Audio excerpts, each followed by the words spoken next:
Okay, so welcome to study mojo. So आज discuss करेंगे काफ़ी इंटरेस्टिंग क्वेश्चन डिफरेंट इंटीग्रेशन का। तो आई गेस किसी एलिन का टेस्ट में क्वेश्चन आया था और फर्स्ट टाइम जब एग्जाम में आया तो स्ट्राइक करना थोड़ा मुश्किल होता है इस टाइप का क्वेश्चन। सो देखते हैं ये कैसे डील करेंगे इस टाइप प्रॉब्लम्स में, क्योंकि काफ़ी सिमिलर अप्रोच होगा, काफ़ी वाइड वैरायटी ऑफ प्रॉब्लम्स का इस टाइप का जो होगा। सो हम पहले रिक्वेस्ट करेंगे कि 5 से 10 मिनट्स खुद ट्राई करो इस क्वेश्चन को, क्योंकि प्रॉब्लम सॉल्विंग अप्रोच जब डेवलप होगा जब बैठ के सोचोगे। सो 5-10 मिनट्स टाइम दो इस क्वेश्चन के ऊपर, उसके बाद सोल्यूशन पे जंप करना। सो आई होप सब ट्राई कर लिया होगा क्वेश्चन को। तो इसका आंसर है m = 8 और n = 3। ठीक है, तो अब कैसे सॉल्व करेंगे वो देखते हैं। तो जब भी इस टाइप क्वेश्चन आए ना, तो ट्राई करना चाहिए कि जो डिनोमिनेटर में टर्म है ना वो कैंसिल हो जाए, कि जितने कम से कम टर्म डिनोमिनेटर में रहेंगे उतना ईजी होगा डील करना इंटीग्रेशन को। ठीक है, तो अब यहाँ पर इस साइन टू थीटा कैंसिल करने के लिए हमको ऊपर क्रिएट करना पड़ेगा साइन टू थीटा। तो इसके लिए फॉर्मूला यूज़ करेंगे sign square A minus sine square B का। उसका फॉर्मूला याद नहीं है ट्रिगो का, तो यार एक बार रिवाइज कर लिया करो।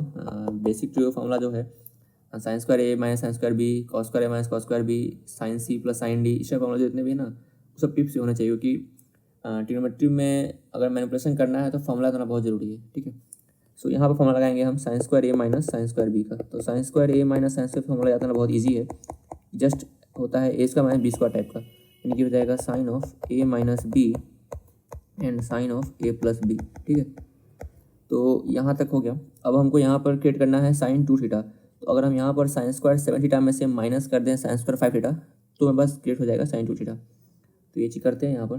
तो I can be given as 0 से π/4 साइन स्क्वायर 7 थीटा। तो यहाँ से अगर हम माइनस कर दें साइन स्क्वायर 5 थीटा, तो मेरे पास क्रिएट हो जाएगा साइन टू थीटा। लेकिन फिर यहाँ पर ये माइनस किया तो प्लस भी करना पड़ेगा, फिर यहाँ जाएगा प्लस साइन स्क्वायर 5 थीटा। तो साइन स्क्वायर 5 थीटा हुआ तो फिर माइनस करेंगे यहाँ से साइन स्क्वायर 3 थीटा।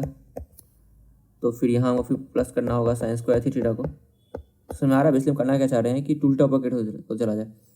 तो ये हो गया, ये हो गया। तो फिर इसमें से माइनस करना होगा साइन स्क्वायर थीटा, तो फिर यहाँ प्लस कर देंगे साइन स्क्वायर थीटा। ठीक है, यहाँ तक हो गया। एंड यहाँ डिवाइड कर देंगे किससे, साइन 2 थीटा से। तो जितना ये पेयर बना ना, एक ये पेयर हो गया, एक ये पेयर हो गया, एक ये पेयर हो गया, इन तीनों से बस क्रिएट हो जाएगा साइन टू थीटा। और लास्ट वाले में नहीं क्रिएट हो तो कोई दिक्कत नहीं है, उसको हम डील कर लेंगे अलग से। So I can be given as integration 0 से π/4।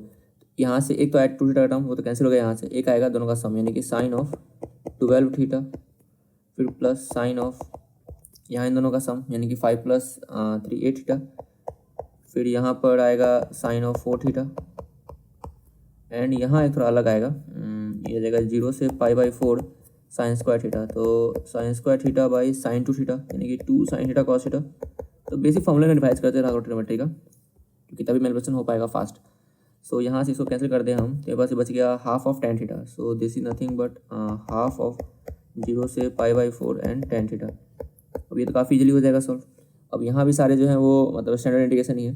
तो I is equal to sine of something होता है कॉस ऑफ समथिंग, तो नेगेटिव बाहर लेते हैं पहले पूरे में से। So this is cos of 12 थीटा/12, ये हो जाएगा कॉस ऑफ 8 थीटा/8, कॉस ऑफ 4 थीटा/4, और लिमिट जाएगा मेरा 0 से π/4। ओके, तो इसको सॉल्व कर लेते हैं यहाँ से। तो आई इज इक्वल टू, अब यहाँ पुट करते हैं वैल्यू।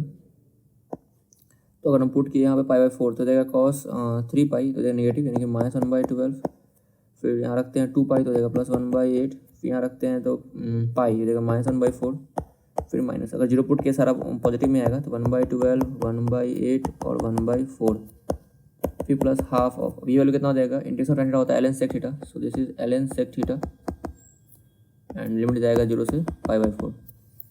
तो ये हो जाएगा आई इज इक्वल टू, यहाँ देखो ध्यान से, 1/8 -1/8 कैंसिल हो गया, ये तो ये हो गया -1/2 -1/2, कितना हो गया, ये हो गया -1/6। फिर -1/4 -1/4 हो जाएगा -1/2, इसको यहाँ से कैंसिल करते हो जाएगा प्लस। ठीक है, और यहाँ जाएगा प्लस हाफ ऑफ, यहाँ हो गया ln π/4, यानी कि हो गया ln√2, यानी कि हो गया हाफ ऑफ ln2। फिर माइनस, ये हो जाएगा ln0, ln से 0 हो गया 1, ln1 हो गया 0, 0 हो गया वैल्यू। तो यहाँ से वैल्यू में बस आ गया आई इज इक्वल टू, ये कितना हो जाएगा, अगर इसको हम अप्लाई कर लें 3 से, तो दिस इज 4/6 प्लस ln2/4। ठीक है, अब हमको लाना किस फॉर्म में है, आंसर लाना है हमको 12, यानी इन दोनों को कंबाइन कर देना है। तो अप्लाई कर देते हैं 2 से, और यहाँ अप्लाई कर देते हैं 3 से, सो दिस इज 8 + 3 ln 2/12। ठीक है, तो ये मेरा आंसर आ गया। अब कंपेयर कर लेते हैं। तो हमको चाहिए m + n, यानी कि यहाँ से हमको क्लियरली दिख रहा है कि जो मेरा m का वैल्यू है ये है m का value. So this is m = 8 and this is n = 3। तो इसे सॉल्व कर सकते हैं इस क्वेश्चन को। सो काफ़ी इंटरेस्टिंग क्वेश्चन है, और अगर अप्रोच क्लिक कर पाया मतलब तो काफ़ी इजीली सॉल्व हो गया, कुछ करना नहीं पड़ा। लेकिन अगर क्लिक नहीं किया तो फिर बहुत डिफिकल्ट होगा सॉल्व करना इस क्वेश्चन को। ठीक है, सो आई होप कुछ हेल्प हुआ होगा और अप्रोच डेवलप होगा इससे सॉल्व करने का प्रॉब्लम्स।